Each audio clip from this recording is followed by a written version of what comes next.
No. Hay muchas leyendas sobre la masonería. Vamos a ver, tenemos que diferenciar las cofradías de constructores, yo siempre se han agarrado a los constructores de catedrales, que tenían secretos profesionales. Eso no es gnosis.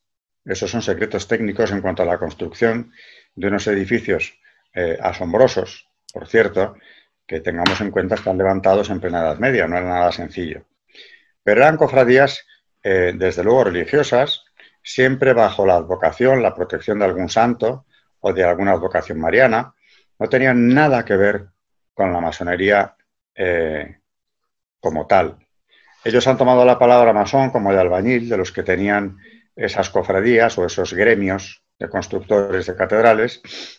También se arrogan o se atribuyen un origen en los templarios o en cosas mucho más antiguas, porque aquí no creo que tengamos tiempo, pero ellos van sobre todo al Antiguo Testamento y ahí está todo el recorrido que ellos han venido siguiendo nada menos que desde Adán.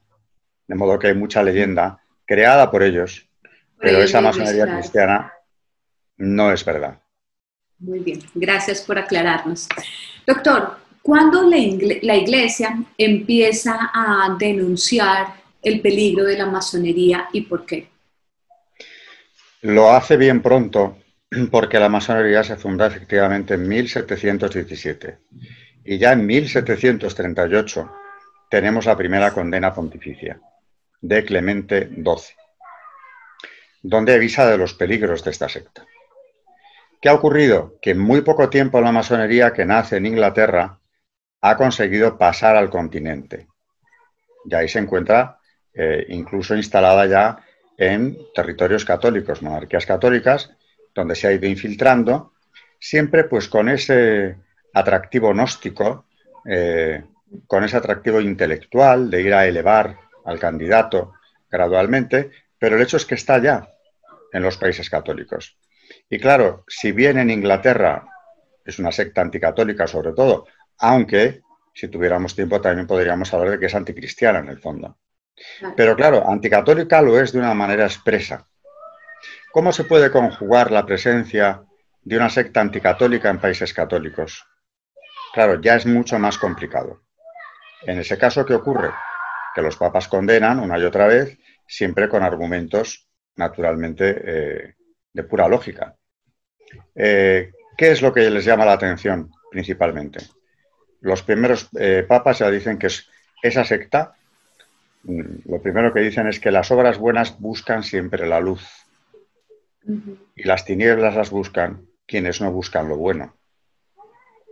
El hecho de ser secreta, ese secretismo, el hecho de ocultar a los candidatos que se inician en la secta lo que hay detrás, son motivos precisamente de condena. Pero claro, hay dos grandes argumentos, y es el peligro que la masonería representa para los estados y también para la salvación de las almas, especialmente para esto. Pero no echemos en saco roto la otra advertencia, el peligro para los estados. La masonería en el continente europeo, otra cosa es Inglaterra, pero en el continente europeo, cuando pasan al continente, ha sido una secta que siempre ha propiciado conspiraciones, golpes de Estado, en definitiva ha creado una inestabilidad política porque naturalmente para imponer ese nuevo hombre, esa nueva sociedad anticristiana o anticatólica expresamente, había que hacer un cambio profundo de la sociedad. Tienen también un ideario que quieren imponer. En América ocurrió exactamente igual, exactamente igual. Luego, ese peligro para los estados, para la tranquilidad de los estados, del que hablan los papas, es un peligro real. Y en cuanto a la salvación de las almas, ¿cómo no va a serlo una secta que nos aparta de Cristo, que relativiza la figura de Cristo, que le convierte, bueno, en una divinidad más o en un personaje al que se puede considerar divino, aquel que quiera considerarle de ese modo, pero para ellos la divinidad suprema es el gran arquitecto del universo.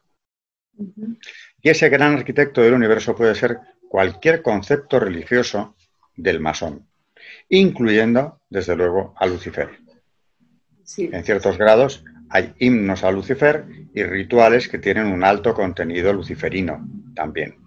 Luego, no hay que explicar más que esto para comprender que el riesgo para las almas es enorme. De hecho, tanto como que los papas condenaron con excomunión, late sentencia, el hecho de pertenecer a la masonería. Y esto se ha ido manteniendo hasta el siglo XX. En el XX se ha introducido un pequeño cambio, porque en 1983, Doctrina de la Fe establece que el masón está en pecado grave y no puede no puede acercarse a la Santa Comunión. No es lo mismo que la excomunión late sentencia, pero en cualquier caso está fuera de la Iglesia. Claro. No puede acceder a la comunión. Y si está en pecado mortal, pues como cualquier otro pecado mortal, tendría que confesarlo, rectificar, hacer propósito de enmienda, dejar la secta, etc. Claro. Con lo cual se mantiene esa posición que no ha variado, aparte de que todas las anteriores condenas jamás han sido derogadas. Estamos hablando de cientos de condenas durante los siglos, ¿no? Así es. Peligro para la salvación de las almas. Ante todo, yo destacaría ese peligro.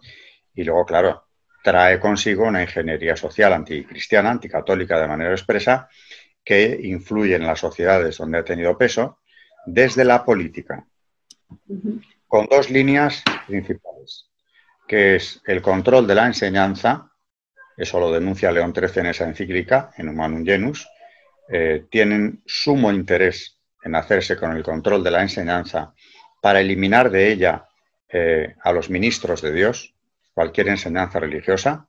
La enseñanza laica es un invento evidentemente masónico. Y luego la reforma de la familia. Porque reformando la familia y controlando la enseñanza, hemos sentado ya las bases para crear una sociedad completamente distinta, nueva y desde luego anticatólica. Claro, doctor. Doctor,